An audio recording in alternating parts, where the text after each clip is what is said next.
What's up, everyone? Today's story isn't just dark, it's disturbing, mind-bending, and honestly one of the strangest things Marvel never officially told. It doesn't begin with a massive explosion or a cosmic event tearing through the stars. It begins in silence, in the middle of nowhere, with Wolverine standing over a body that shouldn't be breathing. Thor is dead. Or at least, that's what Wolverine thought when he found him. But when he knelt beside the god's body, torn cloak, shattered hammer, lightning scars still glowing on his arms, he heard something. Breath. Faint, shallow, labored breath. Now at first, you might think this is just another alternate universe story. Somewhat of twist, right? Wrong. This is deeper, stranger, more personal. Because what happens next isn't about resurrecting Thor. It's about remembering what killed him and why the storm inside him never stopped. In this version of the Marvel timeline, Earth isn't what it used to be. The skies are darker. The oceans are quiet. Most of the heroes we knew, they're gone. Some fell in the Celestial War. Others were erased during the Skrull betrayal. And a few just vanished. No trace. No answers. Wolverine didn't fall. He didn't vanish. He survived. And that's not always a good thing, because survival means memory. It means carrying the weight of those who didn't make it. And when he finds Thor not quite alive, not quite dead, Logan realizes something terrifying. This isn't just about one dead Avenger. This is about a hidden war, a betrayal buried so deep, even gods couldn't see it coming. And now, Wolverine is the last one left to uncover it. There's a reason Thor isn't fully gone. There's a reason his body won't give up its last breath. And that reason is calling out to lightning, to blood, and to the last warrior still walking this earth. If you think you've seen every dark Marvel future, think again. This story is gods torn from their thrones, memories that rewrite themselves, and a final act of redemption that changes everything. So if you're here for the weird ones, the stories Marvel never dared to tell, you're in the right place. Because this one doesn't pull its punches.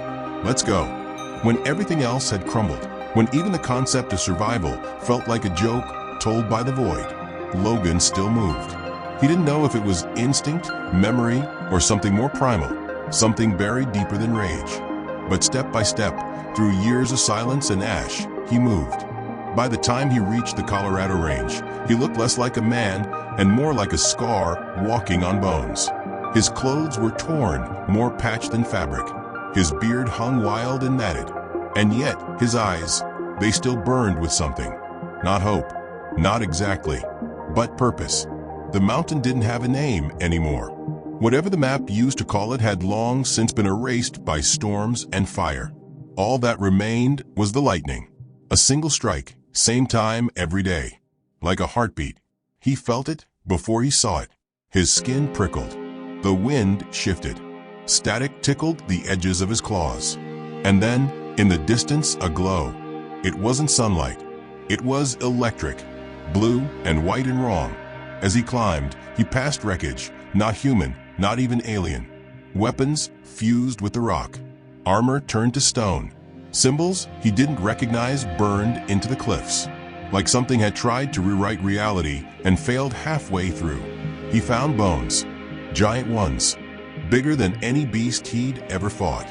Rib cages the size of tunnels. Skulls with empty sockets wide enough to swallow a truck. And at the center of it all, at the summit, carved into the rock like an offering, was the body. Thor, frozen in a kneeling position. One arm across his chest, the other hanging limp. His hammer, or what remained of it, fused to the stone beside him, shattered like glass. His cape stiff with frost. His helmet cracked down the middle. And lightning, faint and flickering, still dancing across his skin. Logan didn't speak, didn't gasp, didn't even breathe for a second.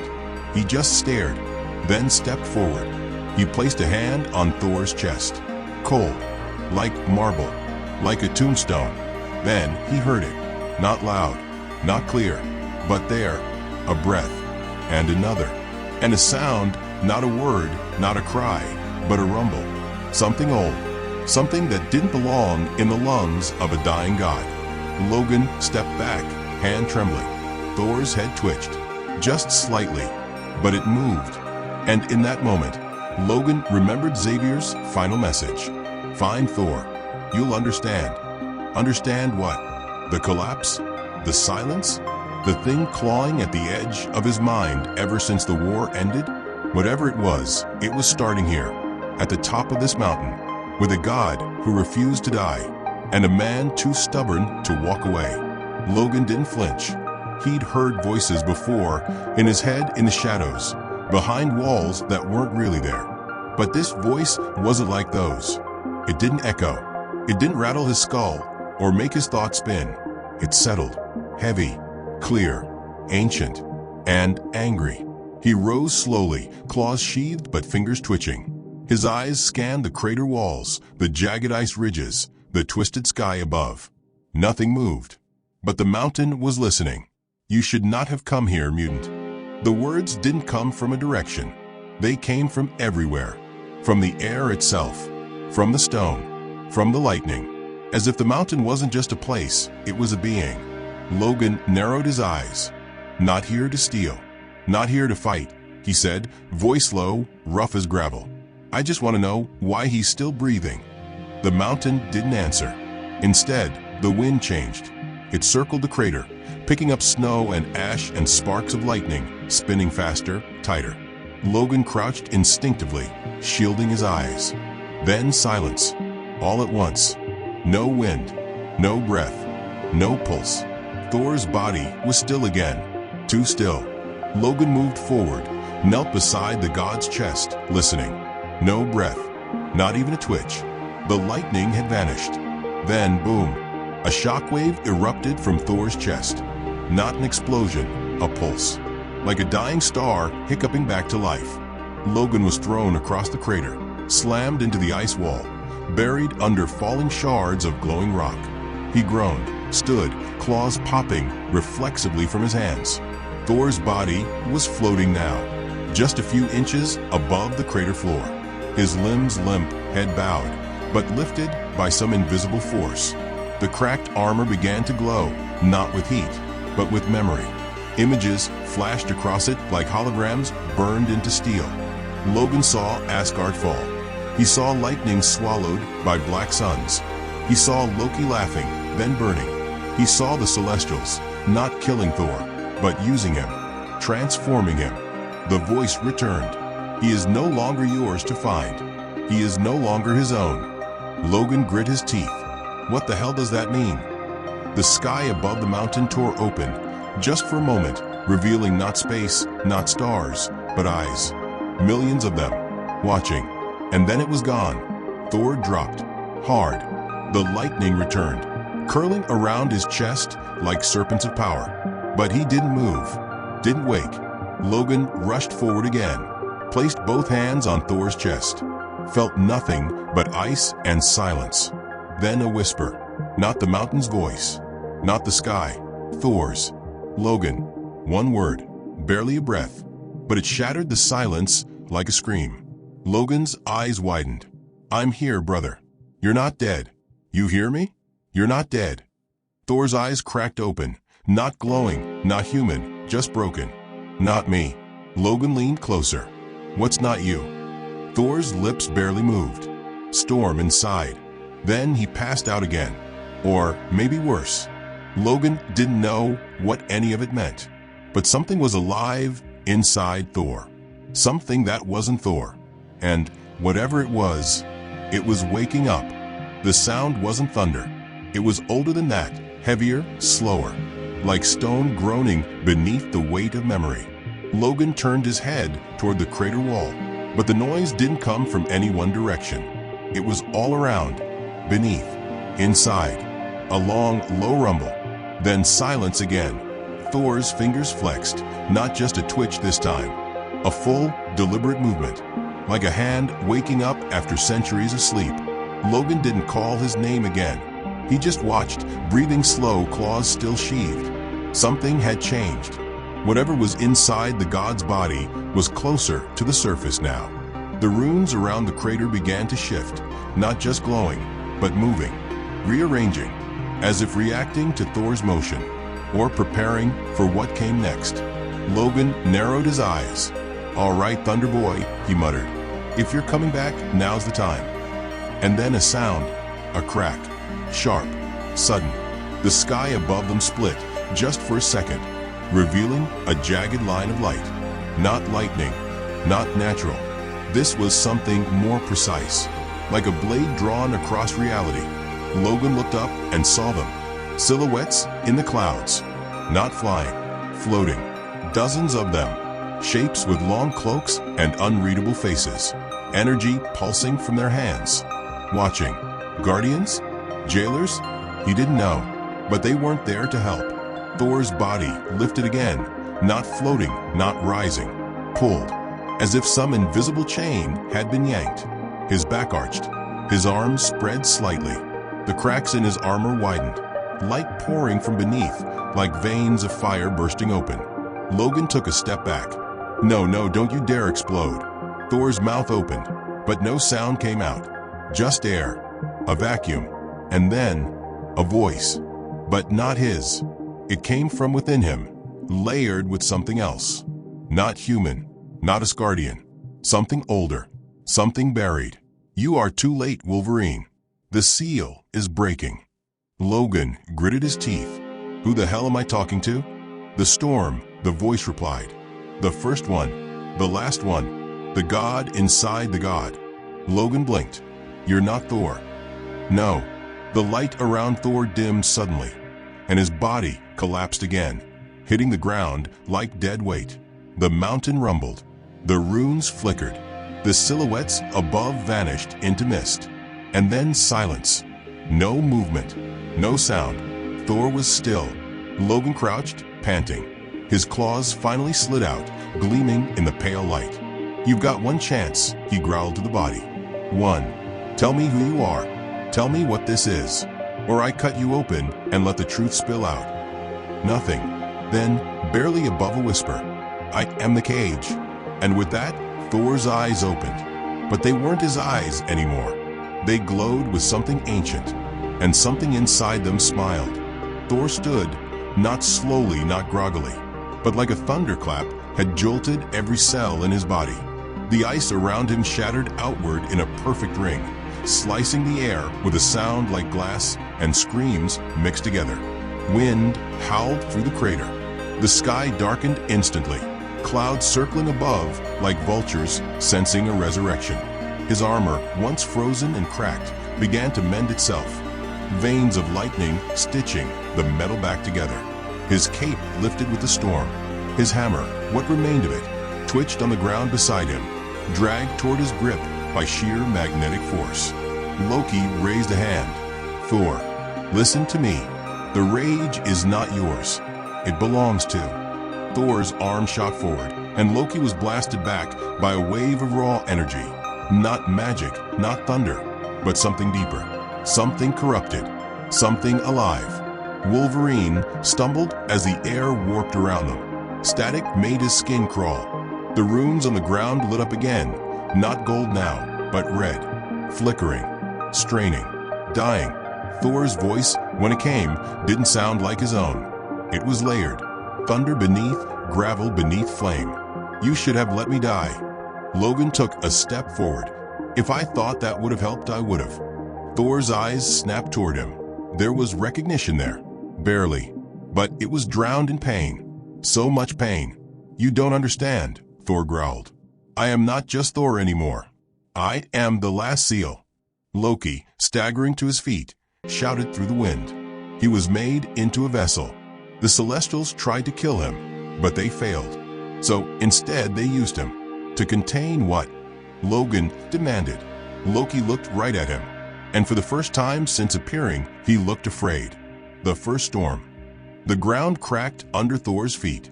Energy pulsed from his chest in every direction, tearing open the rock, melting snow into steam. The sky wept lightning, not bolts, rivers of it. Endless, writhing streams pouring into the crater. The first storm was never meant to live, Loki said. It was a primordial force, born before gods, before time. It devours realms, Thor's arms trembled. His mouth twisted like he was fighting something inside. "I held it back," he groaned. "I held it for so long." Logan stepped in front of him. "You're still holding it. I can see that. You're still fighting." Thor shook his head, jaw clenched. "Not for much longer." Loki raised both hands. "We can reinforce the seal. Together, we can put him back." "No," Logan said. "He doesn't belong in a cage. He belongs in a grave." Loki snapped, or the rest of the universe burns. Thor screamed, not at them, not in pain, but in resistance. And then he dropped to one knee, slamming his fist into the ice. The mountain cracked down the middle. Lightning roared out of the wound like it had been waiting centuries to escape. And above them, the storm began to take shape. It was barely a thread of awareness, but it was enough. Thor stumbled backward a step, as if the ground itself had become uncertain beneath him. His breath came in jagged bursts now, not from exhaustion, but from a war being fought on the inside. His hands trembled, still crackling with power. But he didn't raise them again. Logan stayed down. He didn't move, didn't attack, just waited. "I ain't here to hurt you," he said, voice raw. "But I will if I have to." Thor's eyes flickered. The glowing white dimmed, then surged again. It was like a storm cloud rolling behind his irises, thick, charged, alive. From the edge of the crater, Loki reappeared in a shimmer of green light, arms raised, voice sharp. "Don't let him speak, Thor. The storm listens to emotion. The more you feel, the more it controls." Thor's head jerked toward Loki, and in that moment, something changed. He didn't attack. He didn't roar. He blinked. Just once. Slow. Then he looked back at Logan. "Jane," he whispered. Logan nodded. "Yeah, you remember her. Red hair, eyes like fire. You fought side by side. You saved her more than once." Thor closed his eyes, and a gust of wind circled the crater like a breath being held. "I remember the stars. Falling." Logan stood up slowly, muscles screaming, ribs half-healed. "That's right. You held the line. The sky was bleeding. You didn't run." Thor shuddered. "I failed." "No," Logan said, stepping closer. "You endured. Big difference." Then Thor staggered forward, clutching his chest. The runes on the ground reignited, white to red. The crater began to collapse inward. Stone peeled away. Ice split. Lightning lashed out from Thor's body in spirals, hitting nothing and everything at once. "I can feel it again," Thor rasped. "It wants out." "The first storm?" Logan asked. Thor nodded, sweat freezing on his brow. "It was sealed in me." I agreed. Loki said it was the only way. But now it's hungry. It remembers freedom. Logan looked at Loki, who didn't deny it. "Is there a way to put it back?" he asked. Loki hesitated, then said, "Only one. Kill the host. Destroy the vessel." Logan turned back to Thor. Thor looked him dead in the eye. "If you must, make it quick." But Logan didn't move, didn't raise a claw. He shook his head. "Not yet. Not until I've tried everything." Thor fell to one knee again, hands pressed to the ground. "Then hurry, because I don't know how long I can keep it in." The clouds thickened above. The storm was rising again. But now, Thor wasn't just the cage. He was the fuse. The storm didn't vanish, but it calmed, as if it, too, had listened. Thor straightened his back. The light in his eyes no longer burned with wildness. It shimmered, contained, willing. The power within him didn't pulse violently now.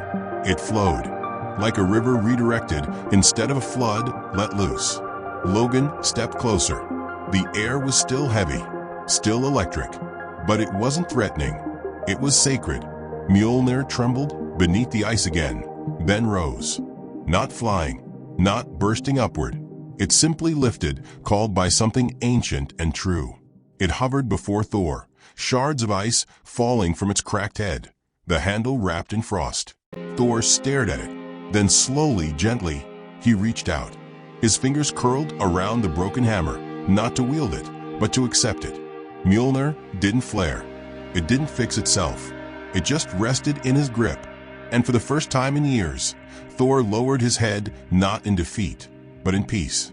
Loki approached, cautious, silent. Logan didn't stop him. Thor looked up at his brother. Loki said nothing, and Thor didn't speak either. Instead, he turned to Logan. "There will be no return to what was," Thor said, his voice heavy, but his words his own now. "The gods are gone. The realms are broken. But if I walk again, the storm walks with me." Logan gave a tired grin. "Then let it walk where it's needed." Thor looked at the horizon. The sky had stopped screaming. The auroras above were no longer twisted. Just light, color, a sign. Then came a sound, faint but real. A calm signal, crackling through Logan's old earpiece. A human voice, not robotic, not alien. It was weak, desperate, alive. "Is anyone there? Please. The city's under siege. We need help. Anyone?" Thor closed his eyes, listened, then looked at Logan. "Where?" Logan tapped the comm, grinning. "Doesn't say." Thor nodded. "Then we go everywhere." Mjolnir sparked once in his hand, not as a weapon, but as a compass. The storm above cracked gently, like thunder smiling. Logan sheathed his claws. The world wasn't healed, but it wasn't over. Not yet. They walked down the mountain, side by side, into whatever was left of the world. And as they did, the sky whispered, "Welcome back." The wind followed him. Not like before, not violent, not howling. It moved with him, around him, as if the storm was no longer chained, but choosing to walk beside its master. The clouds didn't scream. They waited, as if listening for the first command. Logan kept pace. He didn't say much, didn't need to, because when gods walk again, silence speaks loud enough. Below the mountain, the world lay scarred, fractured cities, sleeping monsters, echoes of 1,000 last stands. But somewhere in that ruin, Loki waited, not hiding, not escaping, planning. Thor's grip tightened around Mjolnir's shattered hilt. "I was supposed to hold the line," he said, eyes distant. "Instead, I became the lock." "You didn't choose that," Logan replied. "No," Thor said, "but I chose to stay silent, to accept it." He stopped, turned, met Logan's gaze with something clear, something ancient, not regret, responsibility. "Thank you," Thor said. Logan raised an eyebrow. "For what?" "Pulling you out of your nap. For reminding me who I was." The sky pulsed again, a low hum of power rolling over the mountaintops. But it didn't feel wild. It felt right. The balance was shifting. Wolverine looked ahead. "Where do we start?" Thor lifted Mjolnir. Even broken, it hummed with direction, like a compass forged from memory and thunder. "Where the echoes are loudest," he said, "where the silence still screams."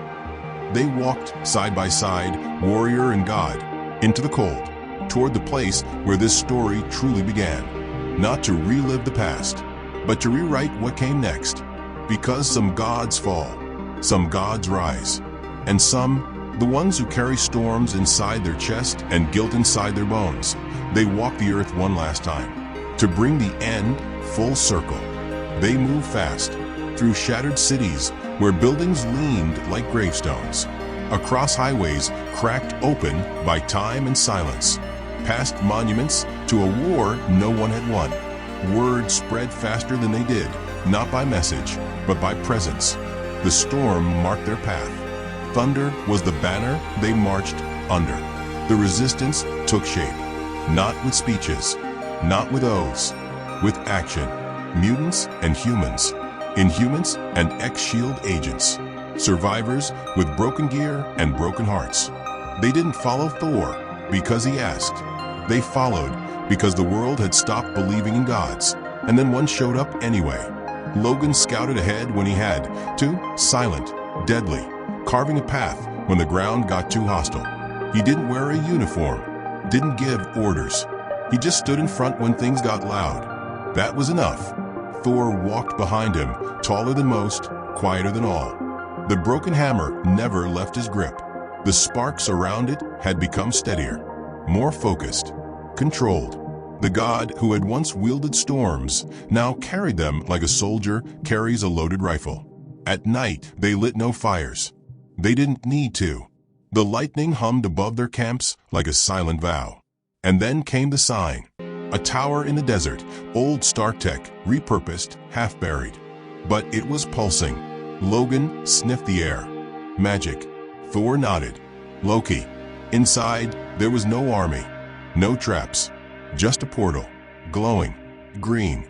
Whispering Loki's name like a dare, Thor stepped forward. But Logan stopped him. "You sure about this?" Thor looked at him, eyes calm. "No, but I wasn't sure the world would still be here either." Then he turned to the army. "If I don't return, don't follow." Logan scoffed. "Yeah, we'll see about that." Thor smiled faintly, then stepped through and vanished. The portal collapsed behind him. Logan stared at the empty space for a long time, then looked to the soldiers, to the storm above, to the hammer that still echoed.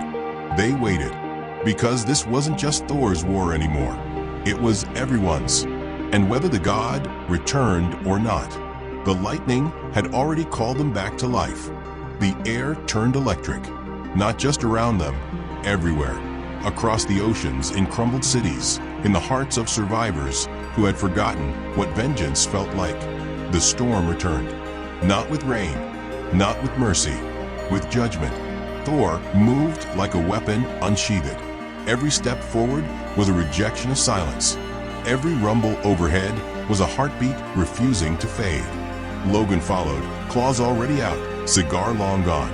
He didn't need to say anything else. They understood each other now more than ever. Two immortals shaped by loss, sharpened by rage, walking into the fire not because they wanted to, but because no one else could. The final path to Loki's stronghold wasn't made of stone. It was made of ash, bones, regret. And Thor didn't slow once. When the gate rose, magic folding in on itself, pulsing with illusions and dread, he didn't hesitate. He raised the shattered Mjolnir and brought it down. The gate exploded, not with sound, with silence. The kind that follows lightning after it strikes too close. The kind that makes you forget to breathe. Inside, Loki stood alone. No illusions, no army, no armor, just the truth. He smiled and whispered, "Brother." Thor's reply was thunder. No more waiting, no more warnings, just the storm. And for the first time in his long, cursed life, Loki saw what it meant when a god stopped holding back. And if you're still here, you're part of a storm now. Thor didn't just return to life. He returned to purpose, to reckoning. A god once chained in silence now walks the earth with lightning in his veins and fire in his breath. And the world? It listens again. If this story struck a chord, if it made you pause, made you feel, made you wonder what you would do standing in Logan's boots, then you already know. This timeline isn't just fiction. It's a warning. So before you go, hit that like button. Let it echo like thunder across the feed. Drop your thoughts in the comments. Would you run from a storm or rise with it? And if you're not subscribed yet, what are you waiting for? Because next time, we're following Thor into the fire, where Loki waits, where gods don't talk, they judge. And trust me, the sky hasn't even begun to scream. Script complete.